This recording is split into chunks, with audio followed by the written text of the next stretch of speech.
We're recording, baby. We're back with my ugly co-host, Mitch Dean. Mitch, I haven't seen your face in a really long time. Looking good.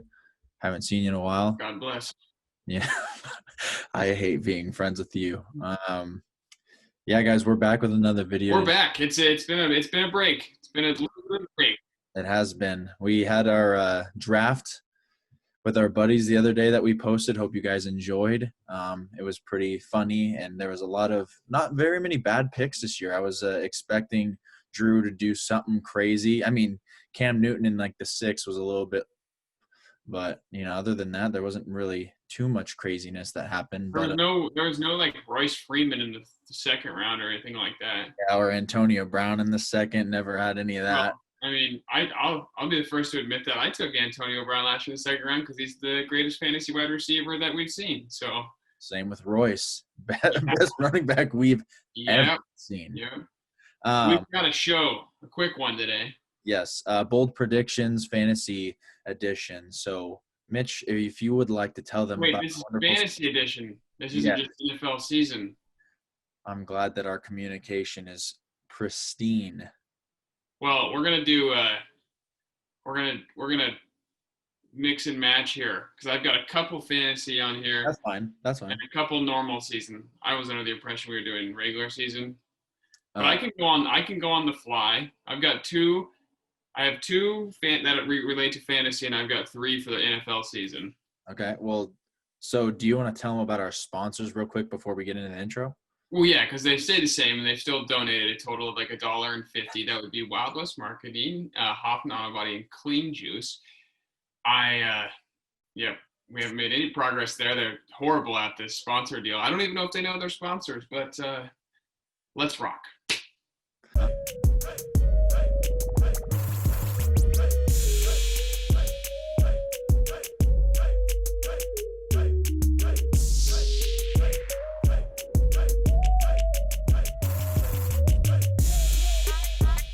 So, Mitch, what is number 5? I know if you want to, I can do both.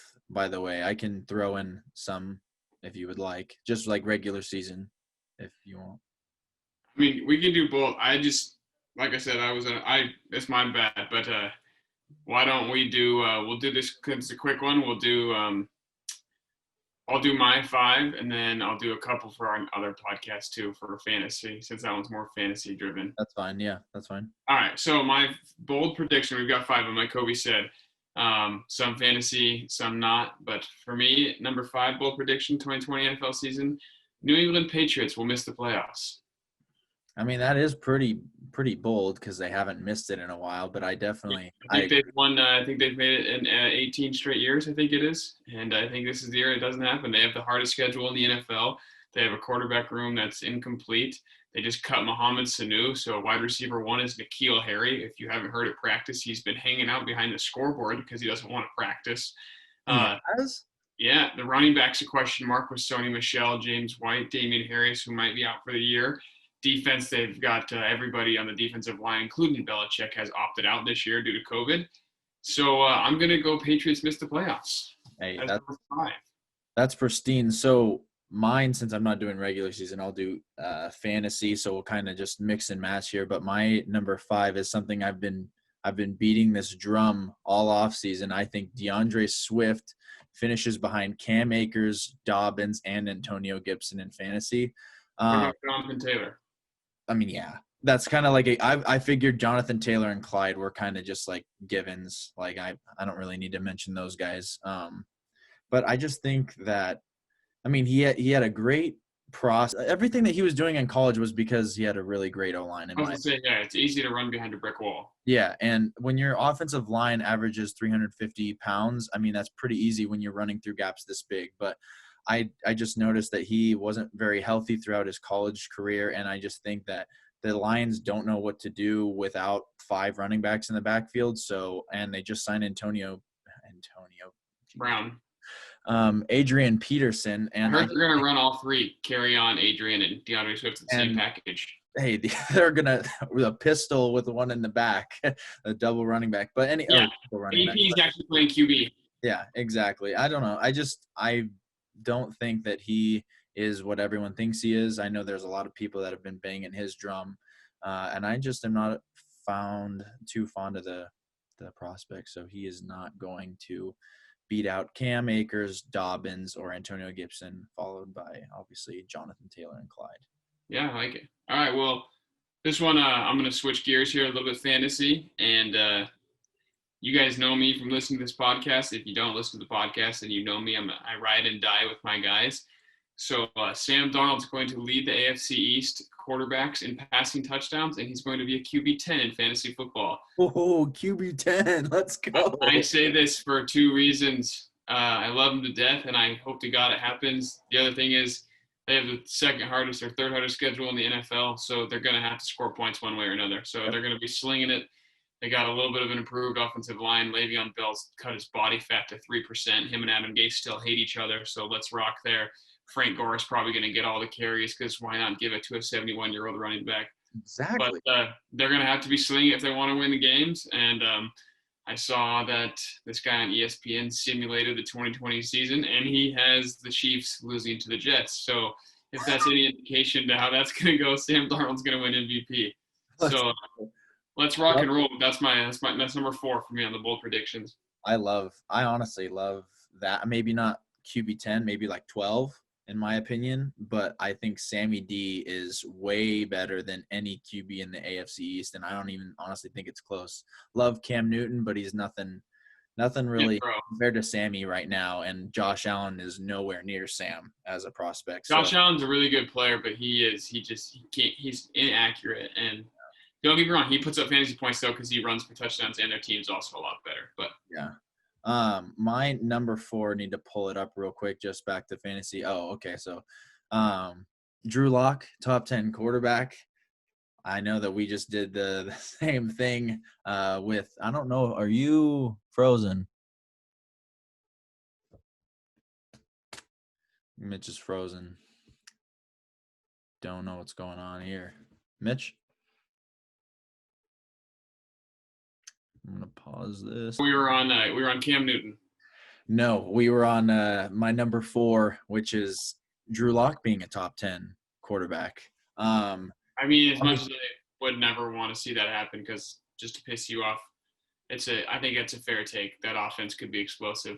Yeah, there's way too many. I mean, yours is because the team's going to be really bad, so they're always going to be behind, so he'll score more fantasy points, but mine is strictly because they have better weapons and a better defense, so they'll be getting the ball back. Well, better defense is up in the air now. Von Miller might be out for the year. Please, let's just not talk about that today.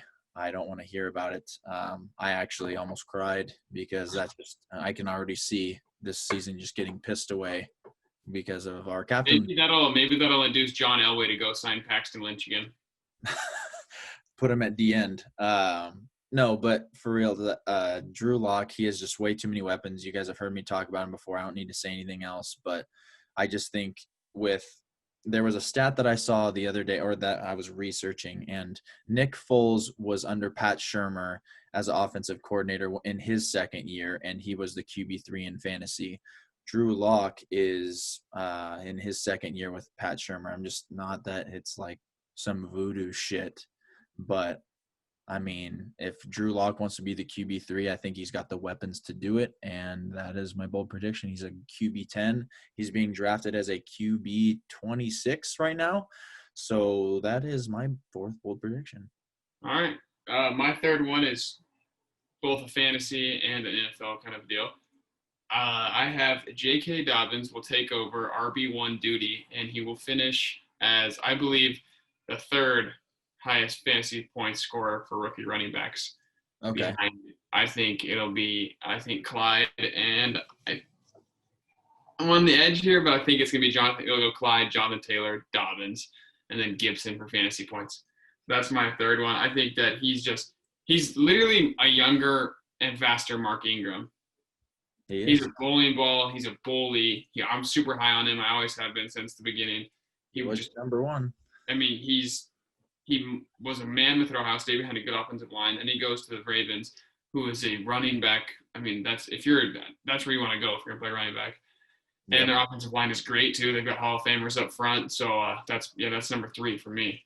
Yeah, I personally I think that he's going to be a league winner. I've seen a lot of people say it, but I mean, you're saying it now. He's definitely going to be a league winning running back. And you just traded for him the other day in the absolute most rape trade I've ever seen in planet.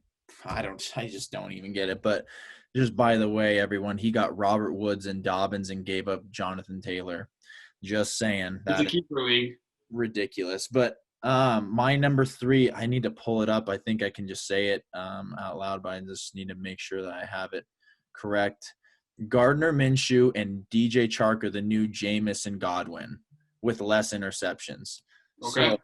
So you've seen me. I've in every league that I have with you, and in a lot of leagues I get DJ Chark, and this is mainly all because I think that those two are a good pairing together, but also that defense is going to be so fucking bad. And Gardner Minshew might throw it 50 times a game, and I'm not even joking. Like, that defense is they've traded away so many things to ruin Gardner Minshew's career that I don't even know like how he wants to even still be there. Like, he should just go for the next Napoleon Dynamite movie as what's his name? Don't remember. Yep. Is that Kip? Uncle Yeah, Kip? that's him. Yep. Anyways, yeah, so I think that he's a better quarterback than Jameis in the terms of not throwing as many interceptions. James got them eyeballs fixed. Boy, he can see stop signs now. But I think DJ Chark's a really special receiver. He's in his 3rd year, which is always like in terms of like wide receivers, their breakout year where they either suck or they're really good. Laquan Treadwell sucked ass his 3rd Oh my year. God, he's so bad. But the 3rd year is like when, the wide receivers kind of break out. And he broke out a little bit last year and then kind of got hurt towards the end. But I can see Gardner Minshew just getting pure production just based off of like garbage time points. Same with DJ Chark. So that's my DJ Chark and Gardner Minshew, the new Jameis Godwin. Number 2 for me is both, I guess, like fantasy, but on his team too. CD Lamb will be wide receiver 1 for the Cowboys and lead all rookies in wide receiver fantasy points by the end of this year. By the end of the year, I think that they have so much going on in that offense, and Kellen Moore is such a genius that he's going to do everything he can. And personally, I think CeeDee Lamb is the best in this class at going up and getting the football. Yeah. Brian Edwards is also really good out of South Carolina on the Raiders, so keep an eye out for him. He might take over Henry Ruggs' job as the best rookie on that team. But CeeDee Lamb is more of a go get the touchdowns, and I think they're going to put a lot of schemes in for him to go get the deep ball and score a lot more points. And Cooper is not necessarily somebody that's going to out-jump you, and they also have Gallup. Yeah, Michael Gallup. So I think there's going to be a lot going on, and I think CD is going to kind of sneak around. So that's that's number 2 for me. And they also obviously have Zeke. So he's going to be the number 1 rookie wide receiver for points. Is that what you're saying? Yeah, but he's going to be like wide receiver 1 duty for the Cowboys. Okay, but he's not going to score the most fantasy points on it. You still think Amari Cooper's going to score more? No. That's what I'm saying. Like, he's going to score the most points on that team and rookies. Oh, fuck. Let's go.